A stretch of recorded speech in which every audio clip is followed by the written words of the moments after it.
Hi guys, welcome back to the channel. In this video, we are going to remove all the white background from this logo with an amazing Photoshop tool called Magic Wand tool.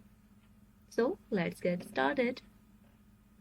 First of all, you have to create a copy layer of this background layer, and I am pressing Ctrl J and I will work on my copy layer. So now I am going to select Magic Wand tool and I am going to click here. Oh, it is selecting a specific area, but I want to select all the white area. What I will do? I will click right on this picture and here I will select similar. So this will select automatically all the white area from this logo. And now I am going to remove it. What I am going to do, I am going to press Ctrl X. As you can see guys, my all the white area has been removed.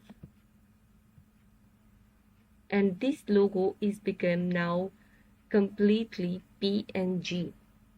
You can use your logo as a PNG logo and you can put it anywhere you want as PNG. And you can remove your white or black or any type of background by using this amazing tool very easily. So guys, this is how to remove white or background from the logo very easily. Hope you like it. Thank you so much. Good luck.